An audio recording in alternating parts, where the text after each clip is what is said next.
علیکم دوستوں، welcome back to my YouTube channel فیکاسٹ اردو۔ امید ہے کہ آپ لوگ خیریت سے ہوں گے۔ آج کی جو میری ہارر سٹوری ہے وہ ایک مٹھائی کی دکان اور جنات سے ریلیٹڈ ہے، تو چلیں آئیے سٹوری کا آغاز کرتے ہیں۔ کہانی کا تعلق لاہور کے ایک پرانے علاقے سے ہے۔ وہاں ایک چھوٹی سی گلی میں ایک مشہور مٹھائی کی دکان تھی۔ علاقے کے لوگ اکثر وہاں سے لڈو، برفی، جلیبیاں اور رس ملائی لینے آتے تھے۔ دکان کا مالک ایک 60 سالہ بوڑھا شخص تھا جسے سب چچا رشید کے نام سے جانتے تھے۔ دن میں دکان عام سی لگتی تھی، ہنسی خوشی لوگ آتے جاتے تھے، بچوں کے قصے سنائی دیتے تھے، مگر عجیب بات یہ تھی کہ دکان کبھی رات کو بند نہیں ہوتی تھی۔ کہا جاتا تھا کہ آدھی رات کے بعد بھی دکان کے اندر روشنی رہتی تھی اور دھیمی سی خوشبو پورے محلے میں پھیلی ہوئی ہوتی تھی۔ کئی بار لوگوں نے دیکھا کہ دکان کا شٹر بند ہے مگر اندر سے برتن بجنے اور ہنسنے کی آوازیں آتی ہیں۔ ایک رات دو نوجوان دوست وقاص اور بلال دکان کے پاس سے گزر رہے تھے کہ اچانک انہوں نے اندر سے عورت کے ہنسنے کی آواز سنی۔ وہ چونک گئے۔ بلال نے کہا، یہاں تو چچا رشید اکیلے رہتے ہیں، اندر عورت کہاں سے آئی؟ وقاص نے کان لگایا تو آواز اور واضح ہو گئی، جیسے کوئی ہنس ہنس کر باتیں کر رہا ہو۔ پھر اچانک مٹھائیوں کی خوشبو اور تیز ہو گئی، جیسے تازہ جلیبیاں تل رہی ہوں۔ دلچسپی کے مارے دونوں نے شٹر کے نیچے سے جھانکنے کی کوشش کی۔ اندر اندھیرا نہیں بلکہ ہلکی ہلکی سی سبز روشنی پھیلی ہوئی تھی۔ برتنوں کے پاس کوئی دھندلا سا سایہ ہلتا ہوا نظر آیا۔ ایک دن وقاص نے ہمت کر کے چچا رشید سے پوچھ ہی لیا، چچا آپ کی دکان رات کو کھلی رہتی ہے کیا؟ اندر سے عجیب آوازیں آتی ہیں۔ رشید نے اچانک غصے میں آنکھیں پھیلائیں اور دھاڑا، کبھی ادھر کی ادھر بات کی تو زبان کھینچ لوں گا۔ یہ دکان صرف دن میں انسانوں کے لیے ہے۔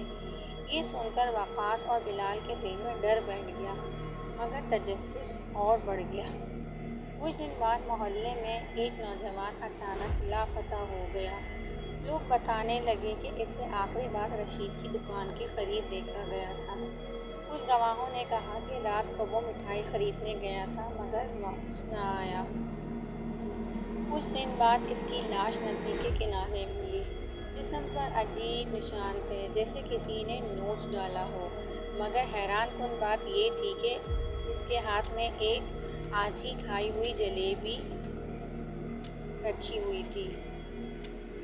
محلے کے لوگوں نے بتایا کہ یہ دکان پرانے زمانے میں ایک حویلی تھی۔ وہاں ایک جنی بسی ہوئی تھی جو میٹھا بہت پسند کرتی تھی۔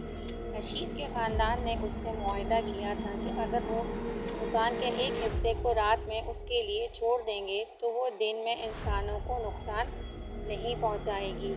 اسی لیے رشید دن میں کاروبار کرتا اور رات کو شٹر بند کر کے دکان جنوں کے حوالے کر دیتا تھا۔ مگر کبھی کبھار جو انسان تجسس میں آ کر رات کو مٹھائی لینے جاتا وہ واپس نہیں لوٹتا تھا۔ ایک رات بلال نے ہمت کر کے اندر گھسنے کا فیصلہ کیا۔ شٹر تھوڑا سا کھول کر جیسے ہی وہ اندر گیا، وقاص باہر کھڑا رہا۔ چند لمحے بعد اندر سے بلال کی چیخ سنائی دی۔ وقاص نے شٹر اٹھایا تو دیکھا کہ درجنوں دھندلے سائے مٹھائی کے ڈبوں کے گرد جمع تھے۔ ان کی آنکھیں سرخ اور چمکتی ہوئی تھیں۔ درمیان میں بلال زمین پر پڑا تڑپ رہا تھا، اس کے منہ میں زبردستی رس گلہ ٹھونسا جا رہا تھا۔ وقاص نے خوف سے شٹر بند کیا اور دوڑ لگا دی۔ اس رات کے بعد بلال کبھی نہیں ملا۔ آج بھی وہ مٹھائی کی دکان اس گلی میں موجود ہے۔ دن میں سب کچھ نارمل لگتا ہے مگر آدھی رات کے بعد وہاں جانے کی کوئی ہمت نہیں کرتا۔ کہتے ہیں اگر کوئی رات کے پچھلے پہر دکان کے پاس سے گزرے تو اندر سے جنوں کے قہقہے اور برتن بجنے کی آوازیں آتی ہیں اور تیز خوشبو پورے محلے میں پھیل جاتی ہے۔ لوگ آج بھی نصیحت کرتے ہیں کہ دن میں مٹھائی کھاؤ، رات کو نہیں، کیونکہ کچھ مٹھائیاں انسانوں کے لیے نہیں ہوتی۔ اگر آپ کو میری یہ ہارر سٹوری پسند آئی ہو تو پلیز میرے چینل کو ضرور سبسکرائب کیجیے گا، لائک کیجیے گا اور اگر آپ کے پاس کوئی ہارر اسٹوری ہو جو آپ کے ساتھ واقعہ پیش آیا ہو تو پلیز مجھے ضرور کمنٹ باکس میں شیئر کیجیے گا۔ اللہ حافظ۔